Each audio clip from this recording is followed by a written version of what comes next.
Hello বন্ধুরা, আজকের recipe হচ্ছে ব্রেকফাস্ট। চটজলদি একটা তাড়াহুড়োর মধ্যে ব্রেকফাস্ট রেসিপি দেখাচ্ছি, যেটা অনায়াসে পাউরুটি দিয়ে বানিয়ে নিতে পারেন যে কোনো দিন। এর জন্য একটু পেঁয়াজ আর ক্যাপসিকাম আমি চপ করে নিয়েছি, 2খানা ডিম নিয়েছি আর 6-7খানা পাউরুটির পিস নিয়েছি। বাড়িতে যে কোনো হোয়াইট ব্রেড, ব্রাউন ব্রেড যাই আছে কিনা সেই দিয়ে বানিয়ে নিতে পারেন। এরপরে কড়াই গরম করে 2 চামচ সাদা তেল দিয়ে চপ করে রাখা পেঁয়াজ আর ক্যাপসিকামটা দিয়ে দিলাম। দিয়ে এবার হালকা এগুলোকে ফ্রাই করে নিতে হবে। বন্ধুরা, যদি আমার চ্যানেলে ফার্স্ট টাইম ভিজিট করছেন, চ্যানেল এখনও সাবস্ক্রাইব করেনি, রিকোয়েস্ট করছি চ্যানেলটাকে প্লিজ সাবস্ক্রাইব করে দিন চটজলদি এবং পাশে থাকা বেল আইকনটাও প্রেস করে দেবেন। তাহলে আমি যখনই নতুন কোনো রেসিপি আপলোড করব আপনাদের কাছে লেটেস্ট নোটিফিকেশান পৌঁছে যাবে, কোনো রেসিপি মিস আউট হবে না। আমি এখানে ফ্রাই করতে করতেই সামান্য একটুখানি 1/4 স্পুন মতন হলুদ গুঁড়ো দিয়ে দিলাম কালারের জন্যে। একটু হলুদ গুঁড়ো দিলে একটু বেশ একটা ইয়েলোইশ কালার আসে। আপনারা যদি অ্যাভয়েড করতে চান হলুদ গুঁড়ো না দিলেও কোনো অসুবিধা হবে না তাতে। এখানে আমার দেখতেই পাচ্ছেন বেশ অনেকখানি আমি পাউরুটি নিয়ে নিয়েছি।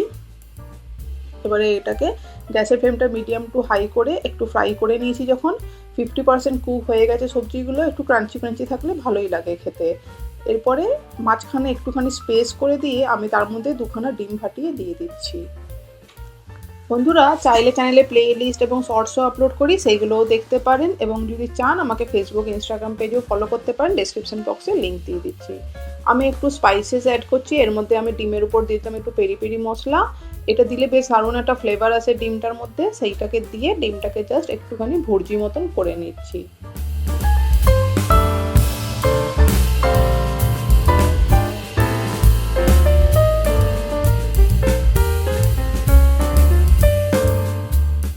মিনিট একটু নাড়াচাড়া করতেই ডিমটা খুব সুন্দর ভুর্জি হয়ে গেছে। এই সময় আমি পেঁয়াজ আর ক্যাপসিকামের সঙ্গে ভালো করে মিক্স করে দিচ্ছি।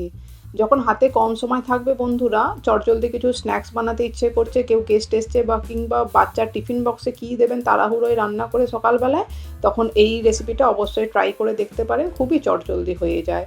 এরপরে আমি একটু স্পাইসেস আরও অ্যাড করলাম। আমি এখানে বাড়িতে ম্যাগি মশলা ছিল, সেই ম্যাগি মশলা অ্যাড করে দিচ্ছি। ম্যাগি মশলাটা দিলে খুব দারুণ একটা ফ্লেভার আসে, সেই জন্য ম্যাগি মশলাটা অবশ্যই ব্যবহার করবেন এই সময়। আমি কিন্তু এক্সট্রা করে কোনো নুন ব্যবহার করিনি, কারণ পেরি পেরি মশলা আর ম্যাগি মশলার মধ্যে অলরেডি নুন আছে, আর আমি কিছু সস দিচ্ছি তাতেও নুন আছে, তাই আমি কোনো নুন ব্যবহার করছি না। একটু চিলি সস দিয়ে দিলাম আর একটু ফ্লেভারের জন্য, আর একটু টমেটো কেচাপও দিয়ে দিলাম, একটু ভালো ফ্লেভার আসবে বলে। সব কিছু দিয়ে ভালো করে নেড়ে চেড়ে মিক্স করে নেব। এরপর একটা বোলের মধ্যে আমি এখানে একটু সামান্য জল নিয়ে নিচ্ছি, নর্মাল রুম টেম্পারেচারের জল। তাতে একটু পাউরুটিগুলো এরকম ভিজিয়ে নিচ্ছি, জাস্ট হালকা একটুখানি ভিজিয়ে নিয়ে এরকম করে টুকরো টুকরো করে ছিঁড়ে দিয়ে দেবো এর মধ্যে, সবজি আর ডিমের মধ্যে কড়াইতে। এরকম করে একটুখানি জলের মধ্যে জাস্ট হালকা একটুখানি ডুবিয়ে সঙ্গে সঙ্গে তুলে নিলে পাউরুটিটা একটু নরম হয়ে যায় এবং ছিঁড়ে খুব সুন্দর এর মধ্যে মিক্সও হয়ে যাবে এবং ফ্লেভারগুলোও ঢুকে যাবে। সমস্ত পাউরুটি সমানভাবে আমি এরকম টুকরো টুকরো করে দিয়ে দিচ্ছি এই মিক্সচারটার মধ্যে।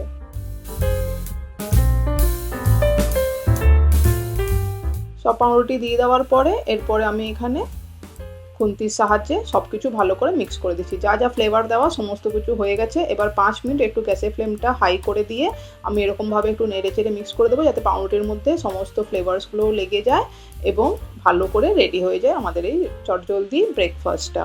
বন্ধুরা, এই রেসিপিটা খুবই ইজি প্রসেসে দেখালাম। আমাদের ব্রেকফাস্ট কিন্তু একদম রেডি হয়ে গেছে সার্ভ করার জন্যে। এটাকে এরকমভাবেই বানিয়ে একবার খেয়ে দেখুন এবং আমাকে কমেন্ট করে জানান বাড়িতে সবাই কী বললো। ব্রেড পোহা, ব্রেড উপমা যাই বলুন না কেন, ব্রেড দিয়ে চটজলদি দারুণ সুন্দর ডিম দিয়ে একটা রেসিপি দেখালাম। বন্ধুরা, এই রেসিপিটা এই পর্যন্তই থাকলো। চটজলদি ফেরত আসবো নতুন রেসিপি নিয়ে। ততক্ষণে সবাই ভালো থাকবেন, সুস্থ থাকবেন, এইভাবেই সাপোর্ট করবেন, পাশে থাকবেন। এতক্ষণ পাশে থাকার জন্য অনেক ধন্যবাদ। যেতে যেতে রিকোয়েস্ট করছি, চ্যানেল যদি সাবস্ক্রাইব না করে থাকেন প্লিজ সাবস্ক্রাইব করে দিন, আমাকে হেল্প করুন যাতে আমি চ্যানেলটাকে আরও সুন্দরভাবে গ্রো করতে পারি এবং আপনাদের সঙ্গে নানান রেসিপি শেয়ার করতে পারি। এতক্ষণ পাশে থাকার জন্য, দেখার জন্য রেসিপিটা অনেক ধন্যবাদ। Thank you.